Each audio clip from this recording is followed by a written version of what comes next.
Salut c'est Hugo, j'espère que vous allez bien, c'est le week-end, c'est donc l'heure des 5 actus de la semaine, mais avant ça, je voulais tout simplement vous remercier parce qu'on a passé aujourd'hui le 1 000 000 d'abonnés sur la chaîne YouTube. Merci infiniment, merci du fond du cœur pour votre fidélité. J'ai même reçu, attendez, aujourd'hui, juste à temps, le trophée du 1 000 000 d'abonnés de la part de YouTube. Ça fait super plaisir, tout simplement. Merci du fond du cœur pour votre confiance, pour votre fidélité, que vous soyez là depuis 2016 ou depuis hier, ou même que vous débarquez aujourd'hui sur la chaîne. Merci du fond du cœur. J'ai lancé la chaîne il y a 4 ans dans un objectif très simple qui est toujours le même objectif aujourd'hui, qui est celui d'informer au maximum, de rendre l'actualité accessible au plus grand nombre. Et c'est vrai que j'ai lancé la chaîne aussi en me disant que je me sentais pas forcément représenté, ou j'avais pas forcément l'impression que tous les médias qui existaient aujourd'hui correspondaient vraiment à ce qu'il nous fallait pour s'informer au mieux.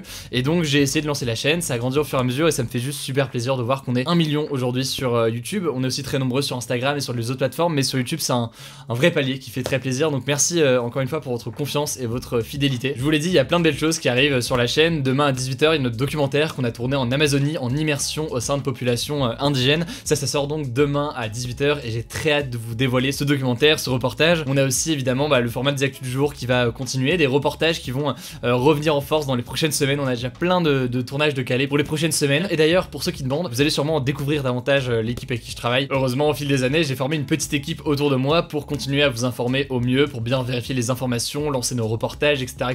Donc voilà, j'aurai l'occasion de vous la présenter à l'occasion d'une FAQ bientôt sur la chaîne. Donc voilà, on va commencer les actus de la semaine, mais encore une fois, merci infiniment pour votre confiance et votre fidélité. Et puis bienvenue à tous les nouveaux qui peut-être arrivent avec cette vidéo sur la chaîne. Bienvenue, installez-vous et j'espère que le contenu va vous plaire. Allez, on perd pas de temps et on commence aujourd'hui avec la première actu de la semaine. On va parler du vaccin contre le Covid-19 qui pourrait arriver dès la fin de l'année. Pour l'instant, 198 potentiels futurs vaccins sont recensés par l'Organisation mondiale de la santé et parmi eux, 44 ont entamé les études cliniques qui permettent notamment de les tester sur des humains. Alors pour l'instant, les plus prometteurs, ce sont 2 vaccins américains élaborés par le laboratoire Pfizer et Moderna et le vaccin européen préparé par le laboratoire anglo-suédois AstraZeneca avec l'université d'Oxford. Sur ces 3 vaccins, aucun n'a terminé les essais à grande échelle qui devraient finir au plus tôt mi-2021. Mais le truc, comme je vous le disais, c'est que des vaccins pourraient être disponibles à la population fin 2020, mais alors comment c'est possible? En fait, habituellement, assez logiquement, les laboratoires doivent attendre la fin des essais pour demander une autorisation de le mettre sur le marché. Le truc, c'est qu'avec le contexte actuel et l'urgence sanitaire, eh bien on accélère, et en Europe par exemple, on met en place ce qui est appelé le Rolling Review. Alors le Rolling Review, comme on l'appelle, ou alors l'examen continu si on le traduit en français, qu'est-ce que c'est? Eh bien l'agence européenne du médicament suit en temps réel les résultats des essais des vaccins et ils peuvent décider à tout moment de l'autoriser à être vendu sur le marché, et ce même avant la fin des essais. Un système assez similaire est d'ailleurs mis en place en ce moment aux États-Unis. Le principe c'est très simple, donc on continue à faire des essais en ce moment même et si les résultats sont assez concluants en ce moment, eh bien on peut commencer potentiellement la production des vaccins. Alors vous l'imaginez, cette rapidité chez les laboratoires pose des questions et commence déjà à faire douter certains. En France, selon un sondage d'Ipsos, 41% des Français refuseraient le vaccin anti-coronavirus, et ce notamment à cause de la peur d'effets secondaires, de doutes sur l'efficacité de ce vaccin, ou alors plus largement de doutes sur la nécessité de se faire vacciner, même si certains répondent à cela que on ne se vaccine pas forcément pour soi, mais aussi pour protéger les autres. Par ailleurs, une autre question se pose, est-ce que le vaccin va être obligatoire? Pour l'instant, le ministre de la Santé, Olivier Véran, a refusé de répondre à la question, mais on peut supposer que cela dépendra notamment de l'évolution de l'épidémie dans les mois à venir. Aux États-Unis, la réponse a déjà été donnée, il ne sera pas obligatoire, sauf éventuellement pour les personnes à risque,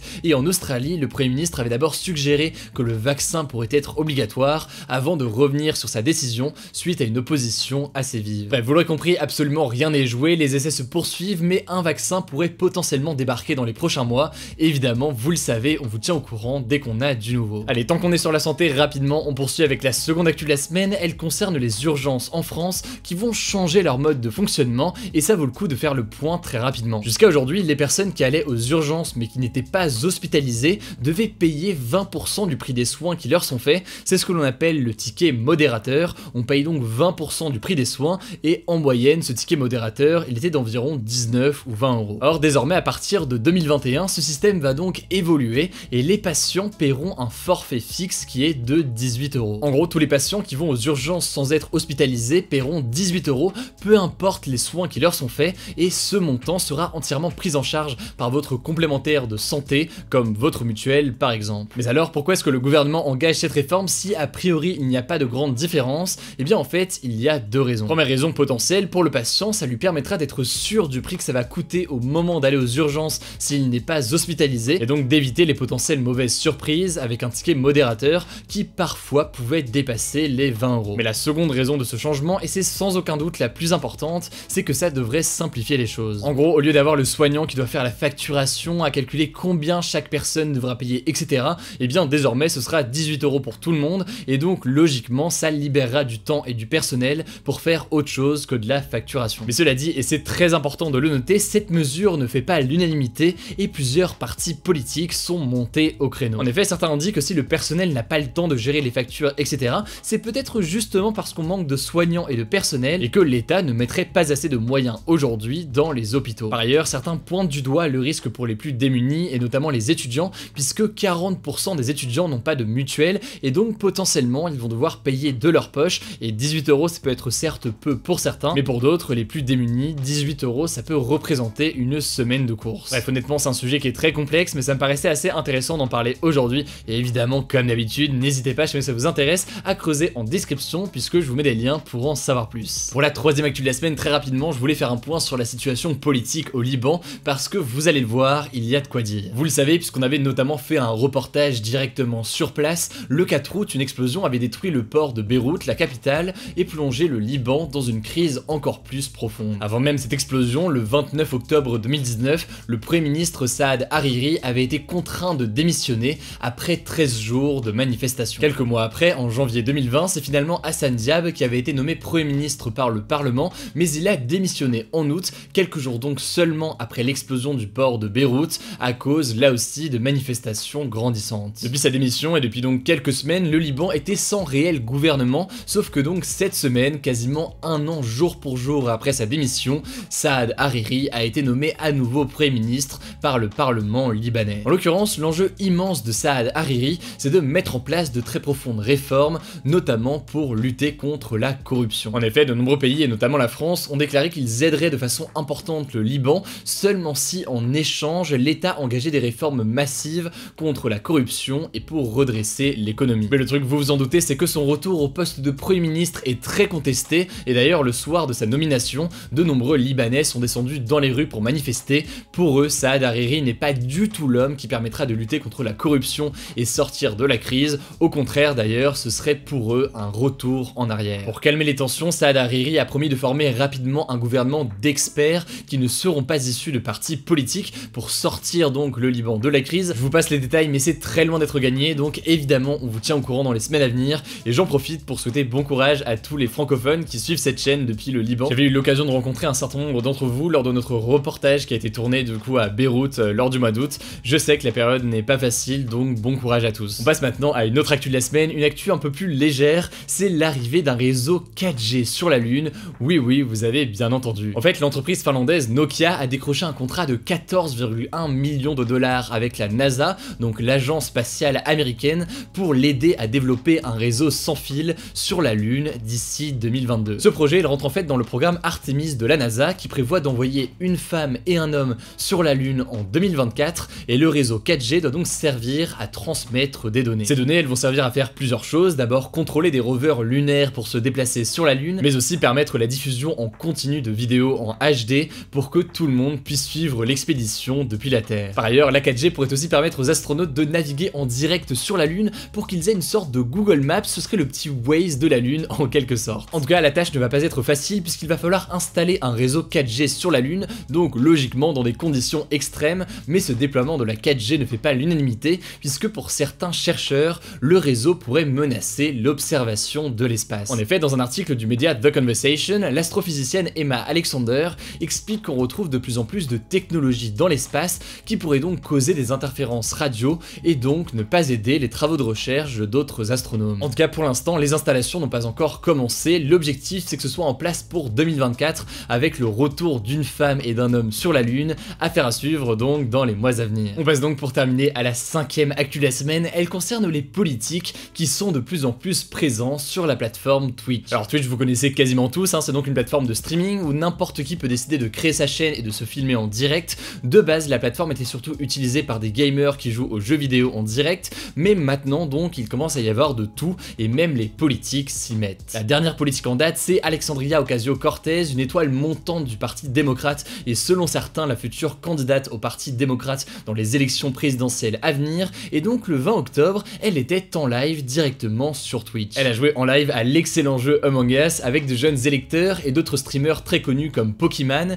et son but était donc d'inciter les jeunes à aller voter. Le direct a duré 3 heures et les stats étaient immenses, plus de 440 000 personnes étaient sur le live en même temps, et on compte aussi plus généralement 5 millions de vues en replay. En fait, plus généralement, on retrouve beaucoup les démocrates sur Twitch aux États-Unis. En 2019, Alexandria Ocasio-Cortez était déjà apparue dans le live d'un streamer qui organisait une levée de fonds pour une asso venant en aide aux personnes transgenres, et Bernie Sanders, le candidat à la primaire démocrate, avait également créé une chaîne en 2018. Du côté des républicains, on a aussi plusieurs initiatives, il y en a notamment le président américain Donald Trump qui a créé sa propre chaîne sur lequel il diffuse notamment ses meetings. Du côté de la France, le parti qui est le plus présent sur Twitch, c'est indéniablement la France Insoumise. Il y a notamment Jean-Luc Mélenchon qui, le 29 mai dernier, a fait un live directement sur sa propre chaîne dans une émission qu'il a appelée Twitchon. Et dans cette émission, il revenait sur l'un des discours qu'il avait tenus concernant l'application Stop Covid et répondait aussi évidemment aux questions des internautes. L'autre membre de la France Insoumise qui est présent sur Twitch, c'est Hugo Bernalicis, le député donc de la France Insoumise, et lui en l'occurrence c'est un grand gamer, il joue notamment à League of Legends et donc il partage tout ça directement sur sa chaîne. Logiquement, la raison pour laquelle les politiques s'intéressent autant à Twitch, c'est que ça leur permet de toucher un public plus jeune qui ne s'intéresse pas forcément toujours à la politique, et puis au-delà de ça, ça leur permet de montrer une image d'eux qui est plus jeune et plus décalée. Pour certains, c'est donc une bonne chose puisque ça permet de recréer du lien, alors que pour d'autres c'est de la pure communication, mais en tout cas, quoi qu'il en soit, c'est une tendance qui se développe. En tout cas, je profite de cette actu pour faire une petite annonce, vous le savez peut-être, je suis régulièrement sur Twitch dans l'émission Popcorn animée par Domingo directement sur sa chaîne. Je serai présent notamment mardi soir pour une chronique dans l'émission à propos de la présidentielle américaine et de l'influence de l'argent dans cette élection. Je posterai, pas d'inquiétude, le replay sur ma chaîne si vous pouvez pas le regarder directement en direct sur Twitch. Puis par ailleurs, vous le savez peut-être là aussi, pendant le confinement, j'avais lancé ma propre chaîne Twitch sur laquelle je faisais plusieurs choses. Je faisais notamment des commentaires en direct de discours, j'ai fait des reportages en direct, on a fait aussi évidemment un peu de gaming parce que ça reste Twitch et ça fait toujours plaisir de jouer un peu. Bref, on a fait plusieurs choses. Ensuite, j'avais un peu mis en pause ma chaîne, mais très honnêtement, je réfléchis actuellement à faire mon retour. Il est donc possible que je revienne sur la plateforme dans les prochains jours. Voilà, c'est une petite annonce à l'occasion du 1 million d'abonnés pour faire plaisir à certains, parce que je sais que vous êtes nombreux à demander ce retour sur Twitch. Du coup, évidemment, je ne sais pas encore le cas, n'hésitez pas à suivre la chaîne, vous êtes quasiment 100 000 directement sur Twitch, ça fait super plaisir, et donc il y aura peut-être un retour dans les jours à venir. Le débat la semaine dernière, c'était le suivant: les chaînes d'infos ont-elles un impact positif ou négatif sur la démocratie? Eh bien, vous le voyez avec les résultats, vous êtes une immense majorité à penser que l'impact est négatif. Quant au débat de la semaine, eh bien aujourd'hui c'est le suivant: voyez-vous d'un bon œil l'arrivée de personnalités politiques directement sur Twitch? Alors pour voter, ça n'a pas changé avec le 1 million d'abonnés, c'est très simple, vous cliquez sur la chaîne Hugo Decrypt, vous allez dans l'onglet communauté, et à ce moment-là, dans l'onglet communauté, vous aurez le sondage du jour pour voter, ainsi que les sondages des jours précédents, si ça vous intéresse. Voilà, encore merci pour cette confiance que vous nous accordez et pour ce 1 million d'abonnés, bienvenue aussi évidemment à tous les nouveaux. Puis je vous laisse en image avec un petit teaser de mon documentaire qui sort donc demain soir à 18 h sur la chaîne, cette immersion en Amazonie, je vous laisse découvrir tout ça. Surtout prenez soin de vous et on se dit donc à demain. C'était vraiment une forêt très dense avant, l'incendie a tout détruit. Là c'est un cas parmi des milliers, des dizaines de milliers d'autres. Viva o sino da Amazônia! Pela vida, verdadeiramente viva! E para muita gente, esse daqui ó, não tem valor. Para nós temos valor, sim. Nosso rio aqui tá acabado, seco. Isso aí é a destruição que o fogo fez para nós aqui. On a beaucoup entendu parler des incendies en disant que l'Amazonie brûle, etc., etc. Là c'est quand même, je trouve, marquant de le voir de façon très concrète.